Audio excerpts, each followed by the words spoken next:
Hello সবাইকে, good morning. আর আমি তো মায়ের কাছে এসেছি কালকে রাতে। তোমরা সবাই জানো যে মায়ের কাছে আসলে আমি কিভাবে সারাটা দিন কাটিয়ে ফেলি। আর এই খাবারগুলো দেখছো, এগুলো ফুলমা আমার জন্য পাঠিয়েছে। এখানে ছিল শুক্তো আর চিংড়ি মাছ দিয়ে গাটি কচুর তরকারি আর ডাল। আর মা সেটা গন্ধলেবু দিয়ে মেখে আজকে আমাকে খাইয়ে দিচ্ছিল। অনেক দিন বাদে মা একটু খাইয়ে দিল আমাকে। আমি বললাম যে আমার ইচ্ছা করছে না খেতে। মা বলল যে ঠিক আছে আয়, আমি মেখে খাইয়ে দিচ্ছি।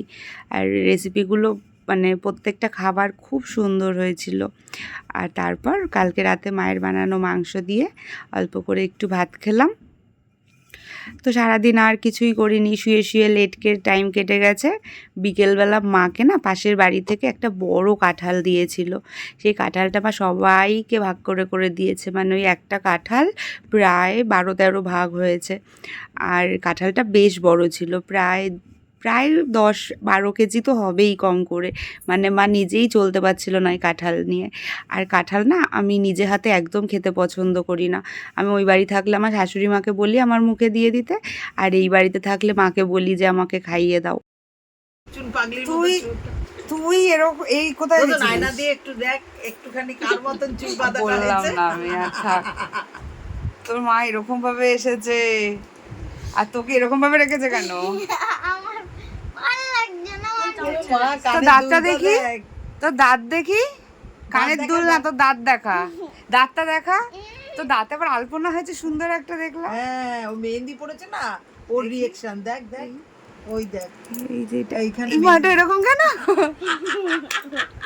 তুই দেখেছিস মেহেন্দিটা কে পরিয়েছে? ভালো হয়েছে তো, সুন্দর হয়েছে। বাহ, মামার মেয়ের বান্ধবীরা। বাহ, কিভাবে দেখাতে হয় সেটাও কি সুন্দর। বাবা এটা এরকম সোজা আর এরকম সোজা উল্টো হয়েছে। সোজা না, ওটা সোজা সোজা সোজা। সোজা, আর এটা হলো উল্টো আর এটা হলো একদম সোজা। একদম সুন্দর, দেখাটা সোজা। সুন্দর হচ্ছে। হ্যাঁ, খুব সুন্দর, সোজাটা সুন্দর হয়েছে। কানের দুলটা দেখ কত হ্যাঁ। সুন্দর। কি সুন্দর আমার লাগছে। মামামের বিয়ের মামামের বিয়ের কানের বিয়ের দুল? গিফট পাওয়া। ও, সেটাও তুই জানিস? মা কেন ধরছো? কারণ তোকে খুব সুন্দর দেখাচ্ছে এই জন্য। সত্যি। আগে কিন্তু তোর ভুরুটা একটু প্লাক করে দিতে হবে। আমি এরকম করছি। ভুরুটা ইচ্ছা করে না প্লাক করতে একটু? তাহলে আমি আজকে কষ্ট করে আইলাইনার দিয়ে কষ্ট করে আইলাইনার দিয়েছিস? খুব কষ্ট হয়েছে? হ্যাঁ। ও, তো কষ্ট করলি কেন? মাম্মামকেই বলতিস ও করিয়ে একবার দিতে। সাজের বিরোধী পুরো। মামা সাজিয়েছে আর কষ্ট করিয়ে দিয়েছে। কষ্ট হয়েছে খুব? আপ- চল তাহলে মুছে দি। আয় আয় আয়। ও তো একটাও টিপ, ইয়ে কি বলে দেখ, কি বল, ওর একটাও দাঁত তো পড়েনি না। না না, ও তো দাঁত উঠেছে 14 মাসে গিয়ে।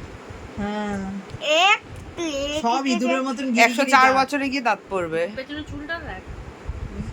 ওয়াও, এত সুন্দর। দেখি দেখি গোর মাথাটা। বাহ, আবার কি সবুজ সবুজ পাতা ফাতা ঢুকে গেছে চুলের মধ্যে। হয়েছে কি জানো যায় না, দুব্বো দুব্বো ধান দুল? না, ওই যে জিপসি। ও হ্যাঁ হ্যাঁ, ও, বেলুনে ছিল নাকি? না জিপসি গুজেছিল। আয় আয়লানাটা মুছে দিই। তোর খুব কষ্ট হয়েছে? মা খিদে পেয়েছে। আবার চিকচিকিও পড়েছে গায়ে। বেলুন ফাটিয়েছিস? ওই শেল। ও, মা খিদে পেয়েছে, চলো বাড়ি চলো। আমাদের বাড়িতে বিস্কুট খাবার খাবি? আছে, খাবি? না, ভালো বিস্কুট আছে। হয়তো কোনো খাবার নেই জানিস ও বাড়িতে কোনো না, না। খাবার নেই। না খাও ভালো বিস্কুট, এই বিস্কুটটা খুব ভালো কিন্তু, খুব খা। tasty। খাবো না।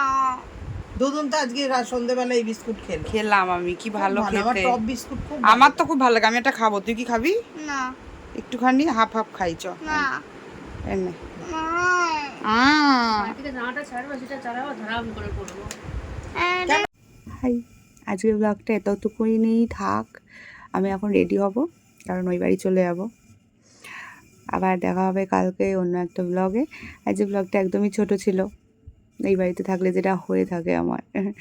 তো আমি বিকেলবেলা সন্ধ্যেবেলা ঘুমিয়েছি প্রায় 7:30 অবধি ঘুমিয়েছি। মানে 5:30 নাগাদ শুয়েছি। শুয়ে ভেবেছিলাম ফার্স্টে ঘুমাবো না, তবে ঘুমটা ফট করে চলে এলো। ঘুম থেকে উঠতে উঠতে দেখি 7:30 বাজে। তাও জল দিতে এসেছিলো বলে ঘুমটা ভাঙলো। তো যাই হোক, আবার দেখা হবে অন্য একটা ব্লগে। আজকের মতো টাটা, চললাম।